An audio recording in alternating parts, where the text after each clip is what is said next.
பகவத்கீதையில் 6வது சாப்டரில் 46வது ஸ்லோகம்.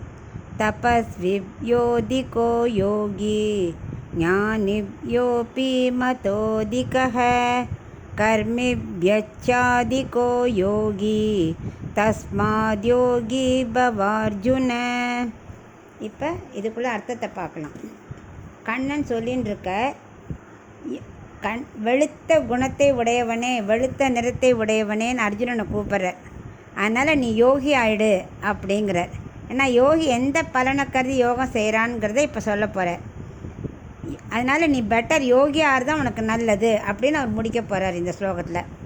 அதாவது யார் யாரை விட யோகி சிறப்புடையவன் அப்படின்னு இதில் ஆரம்பிக்கிறார். ஃபஸ்ட்டு தபஸ்வி, அப்புறம் ஞானி, அப்புறம் கர்மாவை செய்கிறவன். இவன் 3 பேரை காட்டிலும் யோகி சிறப்புடையவன். அதனால் நீ யோகியாக மாறிடு அப்படிங்கிறார் அர்ஜுனனை பார்த்து. எப்படி தபஸ்வியை விட யோகி சிறந்தவன் அப்படின்னா, இப்போ நாரதர் வால்மீகிலாம் சிறந்த தபஸ்வி தான். அவள் என்ன பண்ணா, ஆத்ம ஞானத்துக்காகவே யோகம் செஞ்சவா. அப்படி செஞ்சால் உயர்ந்தவர் தான் தபஸ்வியாக இருந்தாலும். நீ எந்த ரீசனுக்காக தபஸ் பண்ணுறாங்கிறத பொறுத்து தான். உடலை வருத்தி தாழ்ந்த பலனுக்காக அந்த ஹிரண்யகசிப்பு ராவணன்லாம் பண்ணானே, அவன் தான் தபஸ் பண்ணான். ஆனால் அவள் யோகி ஆகிட முடியாது. அவள் தபஸ் பண்ணது எதுக்குன்னா மக்களுக்கு கெட்டது நினைக்கிறதுக்காக. அப்படி பண்ணால் பிரயோஜனம் இல்லை அப்படிங்கிறத இந்த மெயினாக சொல்கிறார். முனிவர்கள் ரிஷிகள்லாம் ஆத்ம பிராப்திக்காக செய்வா, அது உயர்ந்தது. ஆனால் கேவலமான பலனுக்காக தவம் செஞ்சால் அது அவளுக்கு ஆத்ம பிராப்தியே கிடைக்காது. நீ எத்தனை தவம் பண்ணாலும் இந்த உலகத்தை அவள் என்னத்துக்காக வேண்டினாலும் அது நடக்கும், ஆனால் ஆத்ம பிராப்தி கிடைக்காது. அதனால் தபஸ்வியை விட யோகி சிறந்தவன் அப்படிங்கிறார். அப்புறம் இப்போ ஞானிக்கு வரார்.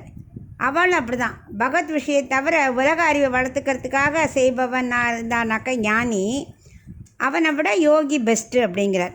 இந்த வேண்டாத விஷயத்துலலாம் அதுக்காக ஞானத்தை வளர்த்துக்கிறது, அறிவை வளர்த்துக்கிறது, அதெல்லாம் பிரயோஜனம் இல்லை. உருப்படாத விஷயத்துக்காக தான் நீ ஞானம் வளர்த்துக்கக்கூடாது. எனக்கு இந்த உலக விஷயத்தில் 100 பேர் தெரியும், எல்லாவோட ஸ்டேட்டு தெரியும், சும்மா அறிவுக்காக உலகத்து அறிவுக்காக நீ வளர்த்துன்னா பிரயோஜனம் இல்லை. நீ செய்கிற யோகம் ஆத்ம விஷயத்துக்காக இருக்கணும். அதனால தான் ஞானியை விட யோகி சிறந்தவன் சொல்கிறேன் அப்படிங்கிறார். அதே மாதிரி கர்மம் செய்கிறவன், அஸ்வமேத யாகம் பண்ணுறேன், ராஜச யாகம் பண்ணுறேன்னு இந்த சொர்க்கத்துக்கு போகிறதுக்கு பணம் வரத்துக்கெலாம் யோகம் அப்புறம் புத்திர காமேஷ் யோகம் பண்ணுறேன், இதெல்லாம் செய்கிறா பாரு, அதெல்லாம் தாழ்ந்த பலன். அவளுக்கெல்லாம் ஆத்ம பிராப்தி கிடைக்காது. அவள் கேட்டு அந்த யாகத்துக்குள்ள பலன் கிடைக்கும்.